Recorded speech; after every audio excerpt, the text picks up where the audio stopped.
Here they are. It's exam tips time, and I've had lots and lots of requests for these this time. I think you've been chomping at the bit waiting for them. Now, before I get into the tips, here is my biggest tip for you. Don't over rely on these tips. Okay, this is intended as a bit of a guide, a bit of a nudge.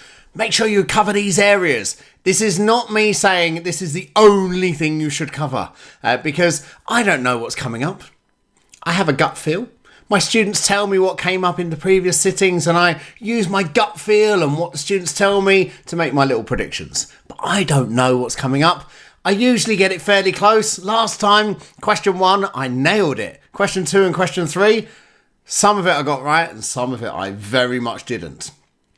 Don't over rely on these. However, I know you want them, so here they come. The first one is not really a tip at all. This, if you've done any looking at past exam papers, you will know this for yourself. The examining team for AAA love financial reporting. About 10, maybe 15 marks in the AAA exam will rely on your knowledge of financial reporting. In the planning question, question 1, there will be some incorrect accounting. They'll be doing stuff wrong, and that will be a source of audit risk or risk of material misstatement. You've got to explain it. In question 2 and 3, in a quality management question, you're very likely to get that there's been some incorrect accounting and that the audit team has missed it. You might be asked to explain the accounting for something. So, expect lots of financial reporting. Make sure you revise it, particularly groups. There's a big tip for you. The examiner seems to love groups, and there's a lovely technical article on it. And I've recorded a video for ACCA on groups. If you go on to the ACCA's technical articles, study resources, you'll see that video there. Right, on to question 1.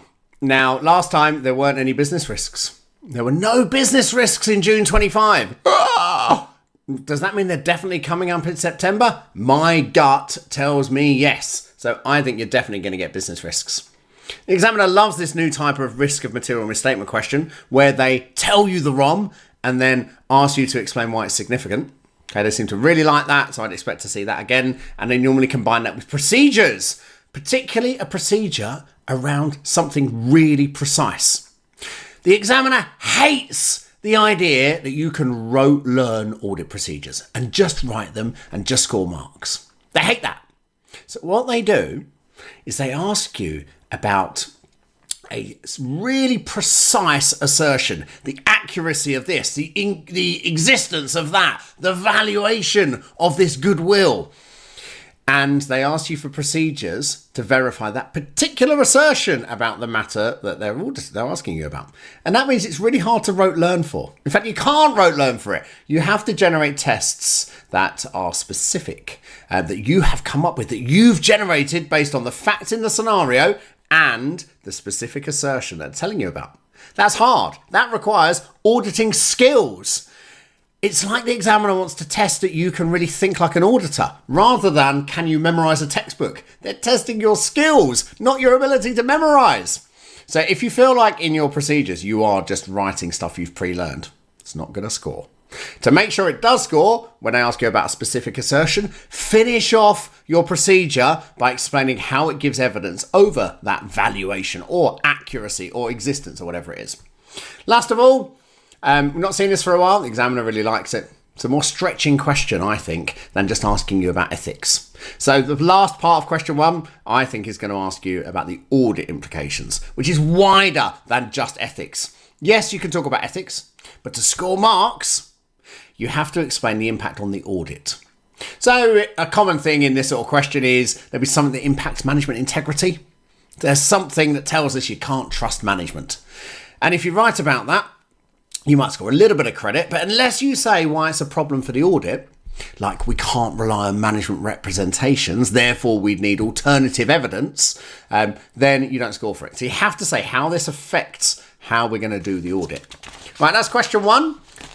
Question 2, with the reporting question.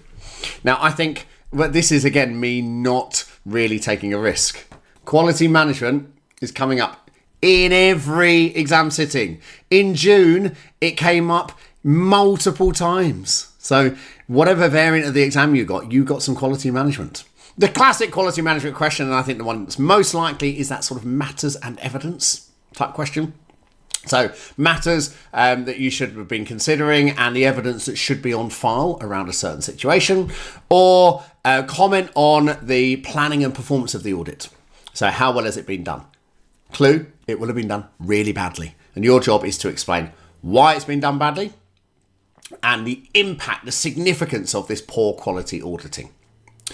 Now, the other one I think is really likely to come up. It didn't come up last time, and the examiner dropped a few hints about it and then didn't test it. Was critically evaluating either an audit report or another type of assurance report. Whatever type of report it is, the approach is always the same. You assume that everything is wrong with the report you're given, and you go down it and you explain why each element is incorrect and the impact of that. And it's really important that you do not get repetitive. If you repeat yourself in AAA, you don't score marks again. If you repeat yourself in AAA, you don't score marks again. Like what I did there. Anyway, so when you're explaining why this is an issue, you can use something like, oh, it goes against the ISAs. Right? So it's against the rules to present it in that way. But you can only say that once as your explanation. You can't use that for the next thing and the next thing and the next thing. It might confuse a user of the financials of the audit report. That's a good development point, but you can only use that once. So don't repeat yourself. That's something that students often do. Then into the final question, the non-reporting question in section B. Now the examiner dropped hints about this last time as well and didn't test it. Going concern. So going concern and critically evaluating an audit report, I'm doubling down. I think they're definitely coming up this time because, well, the examiner dropped hints about it, and there are areas that the students tend to poorly perform in, that they don't do well in exam questions. So this is something that I think is really likely to come up. So this is likely to be the company has produced a profit forecast or a cash flow forecast, and you've got to evaluate the assumptions that are in it. Maybe some procedures to verify those assumptions to support the going concern assumption of the business. And at this one, the examiner loves fraud. Wrong. The examiner loves testing fraud because every scenario, every fraud situation is really different. You can't pre-learn for it. You can't rote learn. It's very skills-based. So in the fraud question, they're very likely to ask you how this fraud took place. What were the weaknesses and controls that allowed it to take place? And what can we do about it?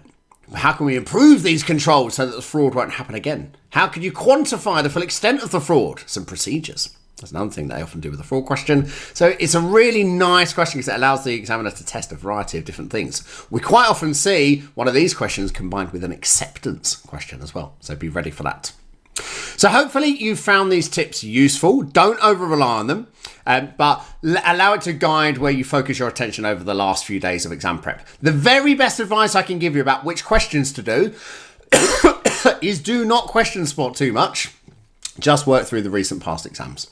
Okay, the recent past exams are the examiner's latest style. They cover a wide range of different topics, and they have examiners' reports associated with them. So if you message me and say, Ben, I want you to suggest some good questions for me to do, I'm going to say, lovely to hear from you.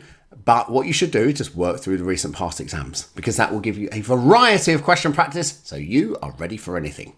Good luck for the exam. Good luck, good luck, good luck.